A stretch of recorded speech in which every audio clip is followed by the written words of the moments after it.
Hello, and welcome to another Ask Us Anything Live with me, Kate R., the senior teacher with Intrepid English. Every Friday, I go live and I talk about a grammar, pronunciation, or even vocabulary point in English to help empower you in English.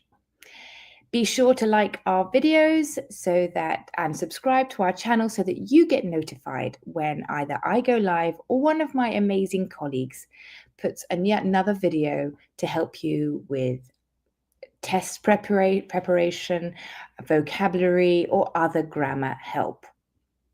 So today's video, I'm going to talk about this very interesting grammar point, pronunciation point we have in English.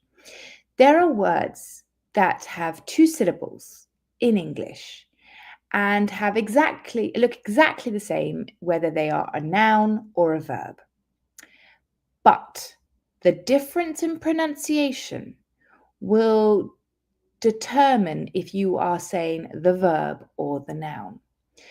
And the difference is the stress. If the stress is on the first syllable of the word, then it is a noun. If the stress is on the second syllable, then it is a verb. So I'm going to give you these words, and I will share the difference in the pronunciation. If we take the word conduct, when we stress the first syllable, conduct, we're talking about the noun, which means a synonym of behavior. His conduct was inexcusable. Now, if we put the stress on the second syllable, conduct, then we're talking about the verb to conduct. He conducted the orchestra through the symphony. Next, we have conflict. If we put the stress on the first syllable, it's the noun, conflict. The conflict in Ukraine is terrible. If we put the stress on the second syllable, then it's the verb, conflict. I have two appointments conflicting each other. The next word is contest. Again, stress on the beginning. The first syllable is the noun, contest. He won the contest for her hand in marriage. Next, if we put the stress on the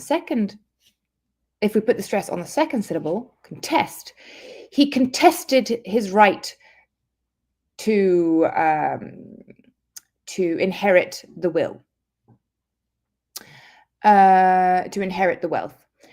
Next, let's talk about decrease. So decrease, with the stress on the second syllable, is the verb. He decreased the hours I worked. And if we put decrease, that is a noun. The stress is on the first syllable. There is a decrease in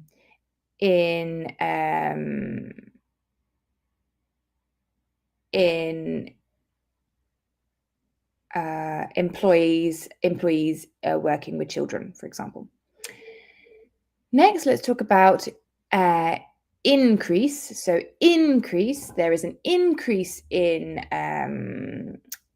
prices after Brexit.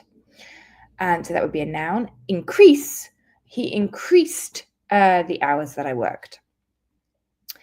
So it's the same with insult and insult. So the insult against the family was terrible.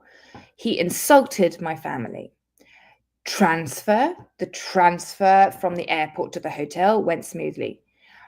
Transfer, he transferred pounds to euros.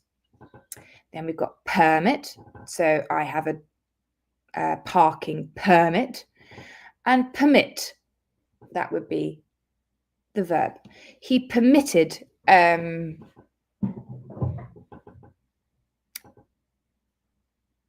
that they came to stay, for example.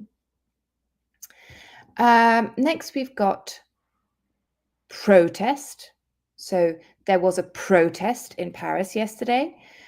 Protest, the verb, he protested against the insult. So I hope that helps. I've got one more, upset. So upset is the verb. I know you might be used to seeing upset as an adjective, but we can also use it as a verb and a noun. Upset. He upset the tranquil water. So he made it all move. And upset. So the conflict, the upset in the family was very disturbing. So I hope that helped. And it was just a little help between the difference between pronunciation to know if it's a noun or a verb. So just remember the first syllable, if it's stressed, it's a noun. If the second syllable is stressed, it's a verb. And I hope that helped. And be sure, if you want any more help in English, be sure to comment below so that I can give you a video explaining anything that you would like in English.